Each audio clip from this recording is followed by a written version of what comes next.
오늘 우리가 함께 볼 하나님의 말씀은 에스더 4장 13절부터 16절까지 말씀입니다.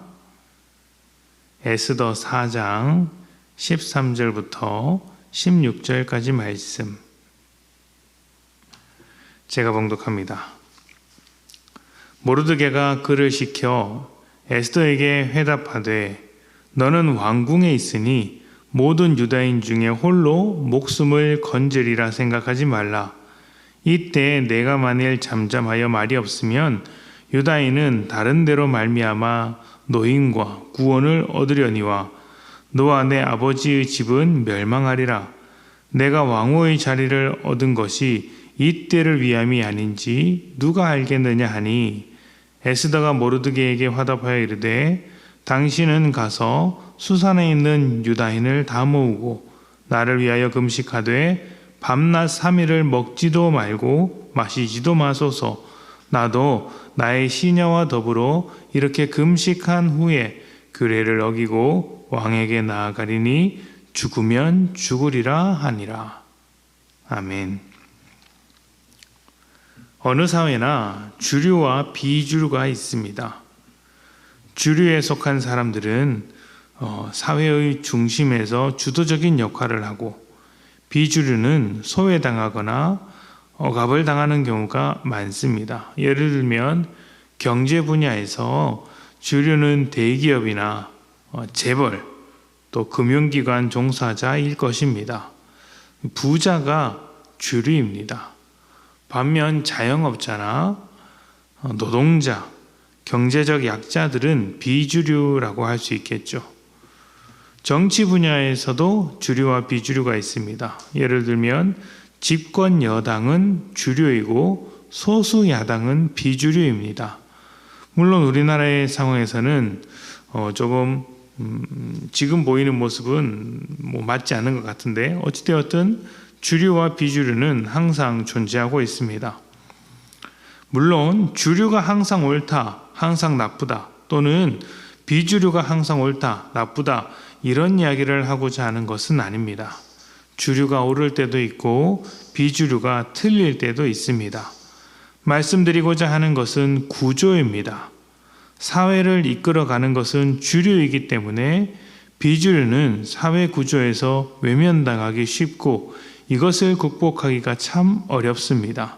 그래서 위기가 왔을 때 비주류에 해당하는 사람들이 더 큰 어려움을 겪는다고 합니다. 하만이 이스라엘 사람들을 다 죽이려고 했을 때 모르드게는 엄청난 위기감을 느꼈을 것입니다. 왜냐하면 하만은 왕을 제외하면 가장 큰 권력을 가진 자였기 때문입니다. 그는 자신의 뜻을 이루기 위한 물질과 권력을 다 갖추고 있었습니다. 게다가 그를 막을 수 있는 유일한 존재인 왕도 하만이 하려는 일을 허락해 주었습니다. 포로로 끌려온 이스라엘 사람들은 철저한 비주류였기 때문에 손쓸 방도가 전혀 없는 상황입니다. 이런 답답한 상황에서 모르드게가 기댈 만한 딱 한 사람이 있었습니다. 바로 에스더죠. 에스더는 유일하게 주류 사회에 속해 있었던 사람입니다. 절박했던 모르드게는 에스더에게 찾아가 내가 왕후가 된 것이 바로 이때를 위한 것이 아니겠느냐라고 간청했습니다. 문제는 에스더 역시 주류 사회에 있는 것처럼 보였지만 비주류였다는 것이죠. 왕에게 함부로 다가갈 수 없었습니다. 왕이 부르기 전에 먼저 다가갔다가는 목숨을 내놓을지도 모릅니다. 이전에 왕후였던 와스디도 비슷한 이유로 쫓겨났으니 에스더가 할 수 있는 일은 없어 보입니다. 왕에게 갈 수 없는데 어떻게 요청하겠습니까? 모르드게나 에스더나 둘 다 방법이 없기는 마찬가지입니다. 교회는 세상 속에서 비주류라고 할 수 있습니다. 교회의 목소리가 세상에게 들리지 않습니다. 전에는 교회의 역할이 있었으나 지금은 매우 줄어든 것처럼 보입니다. 세상 자체가 하나님에 대하여, 교회에 대하여, 믿음에 대하여 관심이 없습니다. 세상의 탐욕과 우상이 주류가 되었고 하나님의 뜻을 말하는 교회는 철저히 비주류가 된 상황입니다. 그래서 교회는 아무런 영향력이 없어 보입니다.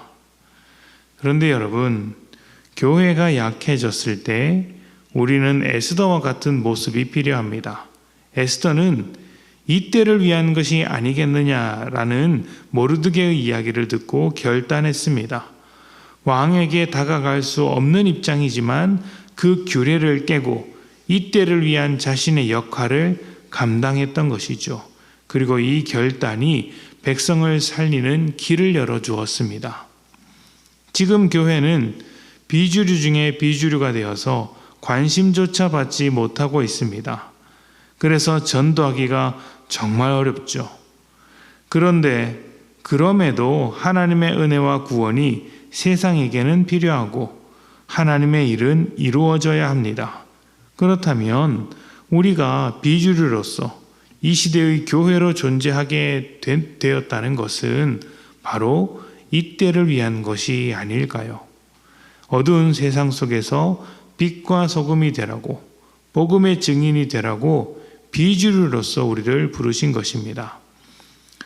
우리는 세상보다 작습니다. 비주류이기 때문에 주류 사회의 압박을 견디기가 쉽지 않습니다. 왕에게 다가가기 위해 목숨을 걸어야 했던 에스더처럼 우리 역시 많은 것을 포기해야 할지도 모릅니다. 또 포기한다고 해서 되는지도 모르겠습니다. 그러나 기억해야 합니다. 이것은 에스더라는 사람을 통해 모르드게라는 사람을 통해 그리고 그들이 알지 못하는 많은 사건과 상황을 통해 하나님이 하시는 것입니다. 그래서 우리의 결단에는 반드시 기도가 있어야 합니다. 에스더가 금식을 요청한 것처럼 자신의 능력이 아닌 하나님의 능력을 구하는 기도가 결단 앞에 있을 때 우리는 이 세상에서 우리의 역할을 잘 감당할 수 있습니다. 여러분은 세상 속에서 하나님 나라를 세우기 위해 부름을 받은 사람들입니다.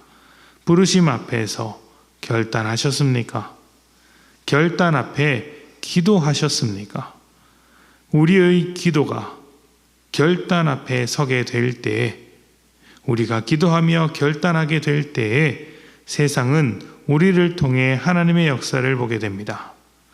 오늘 하루 여러분의 삶에 하나님의 역사가 나타나기를, 또 하나님 나라를 만들기 위해 기도하며 결단하기를 축복합니다.